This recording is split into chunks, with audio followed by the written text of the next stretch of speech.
39,000 కోట్లతోని రుణమాఫీ చేస్తామని మొదలు చెప్పినారు అధ్యక్ష.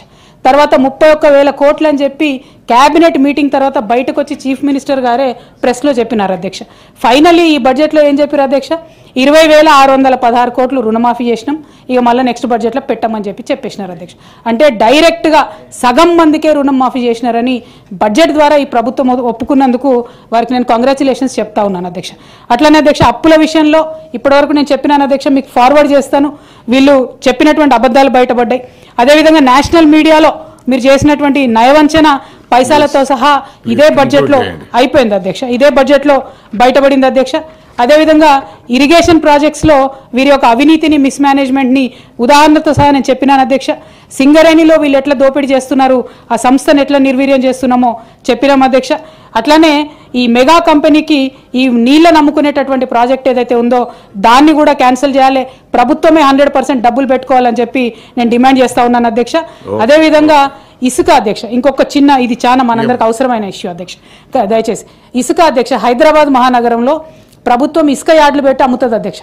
ఎప్పుడు అమ్ముతుంది? వానాకాలంలో అమ్ముతుంది. వానాకాలం కోసం పెడతాం. ఇప్పుడు ఏం చేస్తున్నారు అధ్యక్ష? ఆల్రెడీ ఫిబ్రవరి, ఇప్పుడే 1800కు ఒక లోడ్ అని చెప్పి ప్రభుత్వం అమ్ముతుందని చెప్పి నిన్న ముఖ్యమంత్రి గారు గొప్పగా చెప్పినారు అధ్యక్ష. ఈ ఎండాకాలంలో బయట గోదావరి నది దగ్గర 1200 రూపాయలకు లోడ్ దొరుకుతుంది అధ్యక్ష. తెచ్చుకుంటారు, టన్ను దొరుకుతుంది. అది ఇక్కడ థ్యాంక్ యూ అన్న కరెక్టింగ్ 1800కు 2000కి ఇక్కడ వీళ్ళు అమ్మడం అన్నది దారుణం అధ్యక్ష. అయితే దీని వెనుక జరుగుతున్నది కూడా ఒకటి ఉంది అధ్యక్ష. ఒక కాంట్రాక్టర్కు మొత్తం రాష్ట్రంలో ఇసుక ఇవ్వాలనేటటువంటి కుట్ర కూడా జరుగుతున్నది.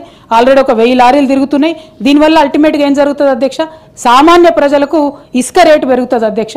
సో అట్లా కాకుండా మంచి పాలసీతో దయచేసి రావాలని చెప్పి ప్రభుత్వాన్ని నేను విజ్ఞప్తి చేస్తున్నా అధ్యక్ష. అట్లానే ఈ అయిపోయింది అధ్యక్ష. ఇట్లా వీళ్ళు ఏదైతే నీతి సూత్రాలు, వర్క్ ఎథిక్స్ మాకు చెప్పినారో అధ్యక్ష, అవేవి కూడా పాటించట్లేదు అన్నటువంటిది క్లారిటీగా అర్థమవుతుంది అధ్యక్ష. ఇక మేమేమన్నా గట్టిగా అడిగినాం అనుకోండి అధ్యక్ష, మా యువకులకు ఇస్తా అన్నది ఏమైంది అంటే యువ వికాసం పేరుతోని కాంగ్రెస్ కార్యకర్తలకు 6,000 కోట్ల రూపాయలు ఇస్తామని మొన్న బహిరంగంగా ముఖ్యమంత్రి గారు ప్రకటించారు అధ్యక్ష. సంతోషం అధ్యక్ష. మా ప్రజలకు ఇవ్వకున్నా సరే, మీ గెలుపు కోసం కష్టపడ్డ కాంగ్రెస్ కార్యకర్తలకు ఇచ్చుకున్నా సరే మీరు ఇచ్చుకోండి 6,000 కోట్లు. యువ వికాసం అంటే కాంగ్రెస్ వాళ్ళే అంటే మేము దాన్ని కూడా ప్రజలకు తెలియజేస్తాం అధ్యక్ష.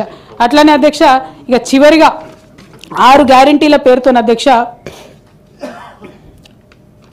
6 గ్యారంటీల పేరుతోని ఏదైతే ఇది అధ్యక్ష 6 గ్యారంటీలు, ఇందిరమ్మ గారి ఫోటో 6 గ్యారంటీలు. ఈ ఫోటో పట్టుకొని ముఖ్యమంత్రి గారు ఏం చెప్పినారు అధ్యక్ష? ఓటు వేసే రోజు మీరు దీనికి పొద్దున్న లేచి పూజ చేయండి, పసుపు కుంకుమ చల్లండి, ఓటింగ్ బూత్కు వండి కాంగ్రెస్ పార్టీకి ఓటేయండి అన్నారు అధ్యక్ష. పాపం ప్రజలు చాలా మంది నమ్మి అదే పని చేసినారు అధ్యక్ష. ఇందులో ఒక్కటి తప్ప ఏది ఇంప్లిమెంట్ అయితే లేదు అధ్యక్ష. ఈ మొత్తం 6 గ్యారంటీలను గంగలో కలిపిననేటటువంటి దానికి పెద్ద ప్రూఫ్ అధ్యక్ష ఈ బడ్జెట్. అట్లానే కాంగ్రెస్ మార్క్ కరప్షన్కి, కాంగ్రెస్ మార్క్ కన్నింగ్నెస్కి perfect black and white proof ఈ బడ్జెట్ అధ్యక్ష. Thank you. జై తెలంగాణ. కాంగ్రెస్ అంటే త్యాగాలకు మారుపేరు అధ్యక్ష, కరప్షన్ కాదు. ఈ రాష్ట్రం పరువు మేము తీయలేదు, మీ కుటుంబం తీసుంటుంది, మీరు తీసుంటారు తప్ప మేము తీయలేదు. ఈ రాష్ట్రాన్ని అత్యున్నతంగా ఉంచాలనేదే మా ప్రభుత్వం యొక్క లక్ష్యము. ఇవాళ కాళేశ్వరం అంబిషన్ కరప్షన్ కావచ్చు, తరతరాలుగా వాళ్ళ కుటుంబాలకు పదవులు కావచ్చు, వాళ్ళ అధికారంలో ఉండాలనే ఉద్దేశం తప్ప మాకు అలాంటిది లేదు. అలాంటి ఏవైతే ఎలిగేషన్స్ పెట్టిరో అవి కవిత గారు వెనుకకు తీసుకోవాలని కోరుతా ఉన్నా సార్. మహిళల గురించి గొప్పగా చెప్తా ఉన్నారు. మొదటి 5 సంవత్సరాలలో కనీసం మహిళలకు మంత్రివర్గంలో పదవులే ఇవ్వలేదు. అభయాస్తం కష్టపడి మహిళలు 500 జమ చేసుకున్న 1800 కోట్లు కూడా మీ ప్రభుత్వం వచ్చినాక అవి మొత్తం వాడుకొని వాళ్ళను ఎగ్గొట్టినటువంటి పరిస్థితి. పావుల వడ్డీ కూడా మీరు ఇవ్వలేదు, ఎగ్గొట్టిపోయారు. ఈరోజు మేము చేస్తూ ఉంటే ఏం చేయడం లేదు, ఏం చేయలేదని మాట్లాడుతున్నారు. అదేవిధంగా ఇరిగేషన్కు తగ్గించారు అంటున్నారు. నీళ్లు మొత్తం మీరున్నప్పుడే కాలువలై పారుతున్నాయని అన్నారు. ఇంకా ఇరిగేషన్ ఎక్కడ మొత్తం మీరు కట్టినాం, మేము కాలువలలో నీళ్ళు ఇచ్చినాం, ఇప్పుడు కన్నీళ్లు గారుస్తున్నారు అనడం ఎంతవరకు తప్పు, ఎంతవరకు కరెక్టు? మీరు అన్నారు కదా మొత్తం కాలువలలో నీళ్లు మీరు దవ్వుతాయి, కాలువలు దవ్వుతాయి, మేమేమన్నా మూసేసినామా సార్? కాలువలు ఏమన్నా మూసేసినామా? అట్లనే కరప్షన్ అంటున్నారు. కరప్షన్ మీ డిఎన్ఏలో ఉంది, మీ పార్టీలో ఉంది. మీరు ఇష్టానుసారంగా ఎస్టిమేషన్స్ పెంచి మీరు దోసుకొని తిన్నారు, మేము కాదు. అదేవిధంగా నోటిఫికేషన్ల గురించి మీరు ఇచ్చిన నోటిఫికేషన్లు ఎవరు అడ్డుకున్నారు సార్? ఉద్యోగాలు ఇవ్వకుండా మరి ఇప్పుడు ఎట్లా అవుతున్నాయి? ఇవాళ 59,000 ఉద్యోగాలు ఇచ్చినటువంటి వాస్తవాన్ని కూడా మీరు గుర్తించలేకపోతున్నారు. ఇవాళ కారుణ్య నియామకాలంటే చనిపోయిన వాళ్ళ గురించి కనీసం మీరు పట్టించుకోలేదని నిన్న మాట్లాడండి సీఎం గారు. 7-8 సంవత్సరాల నుంచి పెండింగ్లో ఉంది. మేము ఆశలను పిలిచి ఆశా వర్కర్లను ఎట్లా కొట్టిర్రు, ఎట్లా సూదులతో కూర్చుతారన్నారు, ఇవన్నీ ఎట్లా మాట్లాడారు. కాబట్టి అవును మీరు అన్నీ చేస్తే మరి మిమ్మల్ని అందరూ అక్కడ ఎందుకు కూర్చోబెట్టిర్రు? ఇవాళ 1% తోటే అంటున్నారు. మీరు అధికారంలోకి వచ్చినప్పుడు 63 సీట్లు వచ్చినాయి. మీరు అధికారంలోకి వచ్చేటప్పుడు 63 సీట్లతో వచ్చారు. ఇప్పుడు మేము 65 సీట్లతో ఉన్నాం. ఇంకా మీరు వస్తేనేమో గొప్పగా అధికారంలోకి వచ్చినట్టు, మేము వస్తేనేమో తక్కువతో అధికారంలోకి వచ్చినట్టు ఎట్లయితే సార్? అధికారం అనేది అధికారమే. సీట్లు ఇచ్చిర్రు. అదే అంటున్న వాళ్ళు ఎంతసేపు మేము గొప్పోళ్ళం. అరే 10 ఏళ్ళల్లో మీరు 10 ఏళ్ళల్లో ఎన్ని ఇళ్ళు ఇచ్చిర్రు? మీరు ఫస్ట్ సారి 10 ఏళ్ళలో వచ్చినప్పుడు 10 ఏళ్ళల్లో అరే మేము ఇయ్యలే. ఉమ్మడి రాష్ట్రంలో అది సరిగా జరగలేదని తెలంగాణ కోసం కొట్లాడి తెచ్చుకున్న తెలంగాణలో మీరు అద్భుతాలు చేస్తా అన్నారు.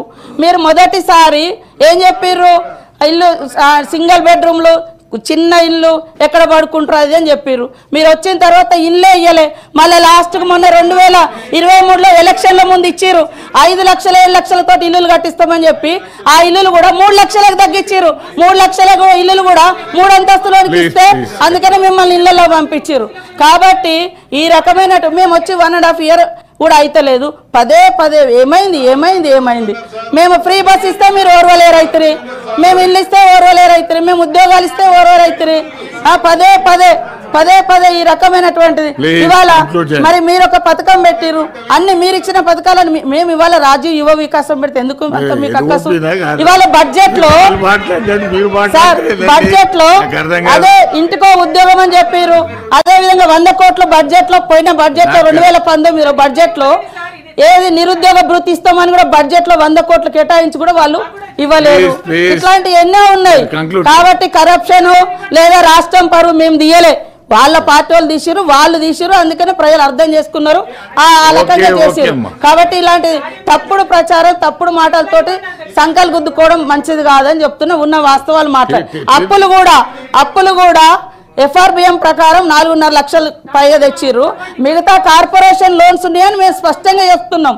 కార్పొరేషన్ లోన్స్ కూడా తెచ్చిర్రు, అవన్నీ కూడా బయట పెడతాం. అప్పుడు మీరు ఒప్పుకోండి. మరి మీ హయాంలో 7 లక్షల కోట్ల అప్పు అయిందా కాలేదు మేము చూపిస్తాం. సీఎం గారు బరాబర్ చెప్పిండు అప్పులకు అప్పులు వడ్డీలు కడుతున్నామని. అయినా కూడా అదే రకంగా మాట్లాడు. ఈ రాష్ట్రం పరువు మేము తీయలేదు, ఆడేళ్ల పరువు అసలే తీయలేదు, మేము తీయలేదు సార్.